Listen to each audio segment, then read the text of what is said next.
အားလုံးပဲမင်္ဂလာပါဟဝင်းအောင် YouTube channel လေးကနေပြန်လည်ပြီးကြိုဆိုလိုက်ပါရစေအားလုံးမင်္ဂလာပါကျွန်တော်ဒီဇင်ဘာလလာမယ့်ဒီဇင်ဘာ30ရက်နေ့အင်္ဂါနေ့ညမြန်မာစံတော်ချိန်ဗုဒ္ဓဟူးနေ့မနက်2:45မိနစ်မှာ Premier League ပွဲစဉ်19ဖြစ်ရှင်မြန်ကစားကြမယ်အာဆင်နယ်အသင်းနဲ့ Aston Villa အသင်းတို့ရဲ့ပွဲကြို30ချက်ကလေးပြုလုပ်ပေးသွားကြပါမယ်အားလုံးပဲမင်္ဂလာပါ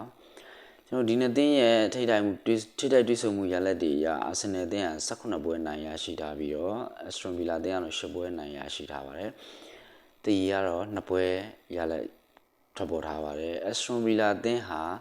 လက်ရှိအနေထားမှာပြိုင်ပွဲစဉ်17ပွဲဆက်နိုင်ရရှိထားတယ်။နောက်ဆုံး EPL ပွဲစဉ်မှာဆိုရင်လည်းအဝေးကွင်းမှာ Chelsea အသင်းကို 2-1 ဆိုတဲ့ရလဒ်နဲ့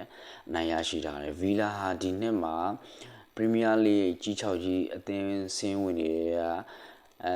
စင်းဝင်နေတော့မှဆိုရင်ကျွန်တော်လီဗာပူးတသင်းတွေကိုပဲရှုံးနေထားပြီးတော့ Man City, Arsenal, Tottenham Hotspur နဲ့ Man United, Chelsea ဆိုတဲ့ကြီး5ကြီးအသင်းလုံးကိုအနိုင်ရထားကိုကျွန်တော်တွေ့ရတယ်ဒီပွဲဟာ Aston Villa နဲ့ Arsenal ပွဲဆိုတာလေ Unai Emery နဲ့ Arsenal ရဲ့တိုက်ပွဲဆိုရင်လည်းမမှားပါဘူးဒါဘောလုံးပရိသတ်တွေကအားလုံးသိရှိပြီးသားဖြစ်မှာပါ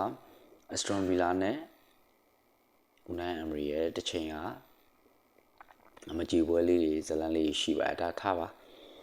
ဒီပွဲဟာကျွန်တော်တို့ Unai Emery ကဒီနှစ်မှာဆိုရင်သူ့အသင်းကိုအကောင်းဆုံးတည်ဆောက်ထားနိုင်တာကိုကျွန်တော်တို့တွေ့ရတယ်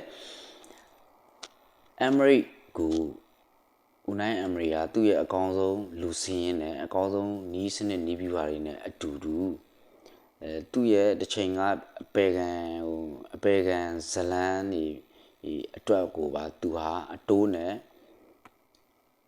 ဒီလက်စားချင်တဲ့စိတ်ကိုကျွန်တော်တို့နှလုံးသားထဲမှာထည့်ပြီးတော့သူကယူဆောင်လာခဲ့မှဆိုတာတော့လောကကျင်းတည်တယ်အဲ့ဒီအတွက်အရှင်အာဆင်နယ်အသင်းအတွက်တော့ဒီပွဲဟာမိုးတဲ့ရည်တဲ့ပါပဲကျွန်တော်လွယ်ကူမှာမဟုတ်ပါဘူးဒါအပြင်ဗီလာရဲ့ကျွန်တော်တို့အဝေးကွင်းနောက်ဆုံး9ပွဲရလာဆိုရင်လည်း9ပွဲနိုင်ပြီး2ပွဲတည်ကြတာတယ်2ပွဲပဲရှုံးနေတာတယ် Open Play ကနေပြီးတော့19ဂိုးတွေသွင်းပြီးတော့ Set Speed ကနေပြီးတော့9ဂိုးသွင်းလာပြီး free kick ကနေ2ဂိုးရရှိထားတယ်တစ်ဖက် Asian Arsenal အသင်းကိုကြည့်လိုက်မယ်ဆိုရင်တော့ Arsenal အသင်းဟာဒီနောက်ဆုံးပြိုင်ပွဲစုံ10ပွဲမှာဆိုရင်ကျွန်တော်9ပွဲနိုင်2ပွဲတည်ကြပြီးတော့တပွဲပဲရှုံးနေတာတယ်အဲ့ရှုံးနေထားတဲ့အသင်းကလည်း Aston Villa အသင်းကိုပဲဖြစ်တယ်အဝေးကွင်းမှာရှုံးနေထားတယ် Arsenal အသင်းကဒီရာသီမှာကျွန်တော်တို့9ပွဲဒီကစားထားမှာဒီရာသီအိမ်ဝင်9ပွဲကစားထားမှာ10ပွဲနိုင်2ပွဲတည်နေရှုံးပွဲမရှိသေးဘူးပြိုင်ပွဲစုံအင်ဝင်ရလက်ဆိုရင်တော့ကျွန်တော်တို့14ပွဲကစားထားပြီးတော့12ပွဲနိုင်ပြီး2ပွဲတည်ကြထားပြီးတော့ပြိုင်ပွဲဆိုအင်ဝင်ဆိုရင်တော့ရှုံးပွဲလုံးဝမရှိသေးပါဘူးဗီလာဒီပွဲမှာသာအာဆင်နယ်ကိုနိုင်ရရှိခဲ့ရင်သူတို့ဟာအာဆင်နယ်နဲ့အတူရမှတ်တူပြီးတော့ဂိုးကွာချချက်ဆိုတော့ဒီဂိုးကချချက်တစ်ခုသာကျွန်တော်တို့ကွာချတော့မှဖြစ်ပြီးတော့သူတို့ကချန်ပီယံပြေးလန်းချောင်းတွေကိုတိုက်တဲ့ reach တွေကိုလုံးလုံးရရသူတို့ဟာဒိုင်မင်ပြစ်ပြီးဝင်ရောက်လာမှာဖြစ်တယ်လို့ Asian Arsenal အသင်းကလည်းဒီပွဲကိုသာနိုင်ရရှိခဲ့မယ်ဆိုရင်သူတို့ဟာဒီနှစ်မှာသူတို့ကိုလိုက်ပြီးတော့နောက်ကနေပြီးတော့ pressure ပေးနေတယ်အဓိကအသင်းနေတဲ့ဟာတသင်းကိုသူတို့အနေနဲ့6မှတ်ဒီဖြတ်နိုင်မှာဖြစ်ပြီးရှေ့ကိုအနည်းငယ်လွတ်လွတ်ကျွတ်ကျွတ်နဲ့ run နိုင်မှာဖြစ်တယ်ဗီလာလူစင်းမှာတော့အရန်အားထားရတယ်ကျွန်တော်ကွင်းလေလူဘူခါမာဒီကင်မရာပေါ့နော်ငါးပွဲဒီဘူကာကင်မရာဟာကျွန်တော်တို့အဝါက9ကပြေးသွားတဲ့အတွက်တပွဲပိတ်ခံရတာဖြစ်တယ်ဒီပွဲမှာမပါနိုင်ဘူးနောက်ထပ်နောက်ခံလူအားထားတဲ့နောက်ခံအစွန်ကစားသမားညာဒီပေါ့နော်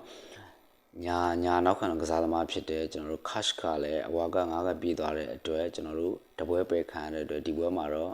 မပါနိုင်ပါဘူးဒါပေမဲ့သူတို့မှလည်းတောင်းတင်းတဲ့လူစဉ်ရှိပြီးသားပါဒီရှေ့မှာဆိုရင်လည်းအခုဟိုပါဘောနော်ပြီးခဲ့တဲ့ပွဲမှာပဲဖြစ်ဖြစ်ကျွန်တော်တို့ပြီးခဲ့တဲ့ပွဲမှာ2ဂိုးသွင်းထားခဲ့တယ်ကျွန်တော်တို့ Oliver King ဒီပုဂ္ဂိုလ်ကမအိုသေးဘူး29နှစ်သာရှိတာမအိုသေးဘူးနောက်တစ်ချက် Morgan Roger ရဲ့ရရှင်ကတော့ EPL ဒီကျွန်တော်တို့ဝါသနာရှင်တွေအကုန်သိပြီးသားဖြစ်မယ်ဒါလူကြီးတောင်းမှာဆို Jadon Sancho တို့ရှိမယ်အလဲမှာဆိုရင် Quinn Tielemans တို့ရှိမယ်ဝိုင်းရင်ကစားသမားတွေနောက်တန်းမှာဆိုရင်လည်း Lindelof တို့ကျွန်တော်တို့ Mapson တို့ရှိမယ်ကိုသမားဆိုရင်လည်း Arsenal ရဲ့အသင်းရဲ့ကိုသမားဟောင်းရင်ဖြစ်တယ်လုံးဝဝါရင်အာဂျင်တီးနားကိုသမားကြီးမာတင်နက်တို့ရှိနေတယ် အာဆင်နယ်ဘက်မှာဆိုရင်တော့ကျွန်တော်တို့ဒဏ်ရာရဆင်းမှာဆိုရင်တော့ကျွန်တော်တို့သူတို့ရဲ့အရန်အားထားခဲ့ရတဲ့ဒီနောက်တန်းကြောက်ဆောင်ကြီးဖြစ်တဲ့ဂါဘရီယယ်မကာဟီပြီးခဲ့တဲ့ကျွန်တော်တို့ဘရိုက်တန်နဲ့ပွဲမှာ65မိနစ်ကျော်လောက်မှာပြန်လည်ပြီးဝင်ကစားသွားတော့တွေ့ရတဲ့အတွက်အာဆင်နယ်နောက်တန်းကတော့အနှဲငယ် solid ပြန်ဖြစ်လာတာကိုပြန်ဖြစ်လာမယ်လို့ယူဆရတယ်တခုရှိတာကျွန်တော်တို့ဂျူလီယန်တင်ဘာအတွင်းသတင်းနေရဆိုရင်ဂျူလီယန်တင်ဘာဟာဗီလာနဲ့ပွဲမှာပြန်လည်ပါဝင်နိုင်ခြင်းရှိတယ်ကလာဖီယိုရီကတော့မသေးကြဘူးအကယ်၍ကလာဖီယိုရီကမပါခဲ့ဘူးဆိုရင်အာဆင်နယ်ရဲ့ဒီ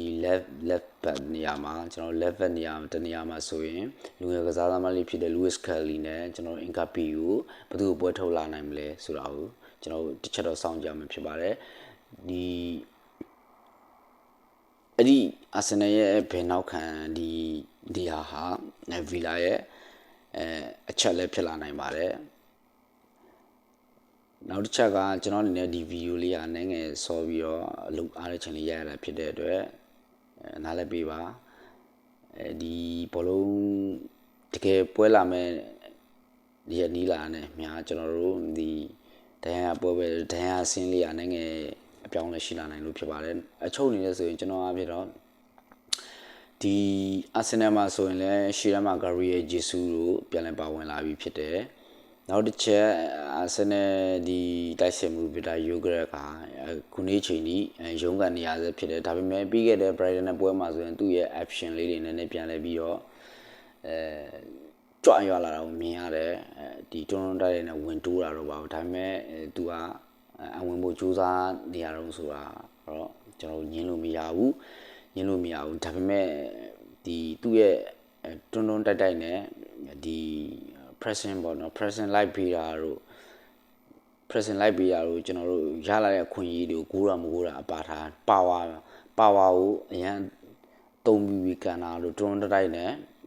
လုံးနိုင်တာတို့ကတော့ဗီလာအနေနဲ့နည်းနည်းတော့အနေငယ်တော့ထိန်းချုပ်ရမယ်လွတ်ပြီးလို့မရတဲ့အထက်မှာတော့ပါတယ်ကျွန်တော်ဗီတာယိုဂရက်ဘလောက်ပဲအသားမကျသေးဘူးအမွင်သေးဘူးပြောကျွန်တော်လှုပ်ပေးလို့ရတယ်တဲ့မျိုးစားမှာတော့မပါဘူးအချုပ်အားဖြင့်ဆိုရင်တော့ဒီပွဲဟာနှစ်သင်းစလုံးအတွက်သူမလဲကိုလဲကစားမယ်ပွဲလို့ကျွန်တော်အနေနဲ့ယူဆတယ်ဒီအနိုင်ရလက်ကိုအပျော်တမ်းအနေနဲ့ခံမှန်းပေးရမယ်ဆိုရင်တော့ Asian Arsenal အသင်းဟာဒီပွဲကိုမဖြစ်မနေကစားဖို့เนาะ၄နှစ်ဆက်ဒုတိယလုံးမဖြစ်ဖို့အတွက်ကိုကစားမှာဖြစ်တဲ့အတွက်ကျွန်တော်ကတော့ Asian Arsenal အသင်းအနိုင်ကို50%လောက်ခံမှန်းပေးရင်ပြီးတော့အဲ့တဲ့ Aston Villa အသင်းကတော့ကျွန်တော်တို့35%လောက်ခံမှန်းပေးပြီးတီယူတော့15%လောက်တော့ခံမှန်းပေးချင်ပါတယ်အားလုံးကျေးဇူးတင်ပါတယ်ကျွန်တော်ရဲ့ channel ဒီလေးဖြစ်တဲ့အတွက်အမှားယွင်းလေးမရှိကျွန်တော်နားလည်ပေးပါလို့ subscribe လေးများမလုပ်ရသေးဆိုရင်လည်းလုပ်ပေးကြပါဦးလို့ကျွန်တော်အနေနဲ့ဝန်ကြီးတောင်းပါတယ်ဒီတဲ့ပိုကောင်းတဲ့ content တွေကိုဒီရောနော်လုပ်နိုင်အောင်လို့ကျွန်တော်အနေနဲ့ဆက်လက်ကြိုးစားပါမယ်အားလုံးကျေးဇူးတင်လဲပါကြည့်ရှုပြီးတဲ့တူတယောက်ချင်းဆိုင်ကိုလည်းကျေးဇူးတင်လဲပါလို့အားလုံးကျေးဇူးတင်ပါတယ်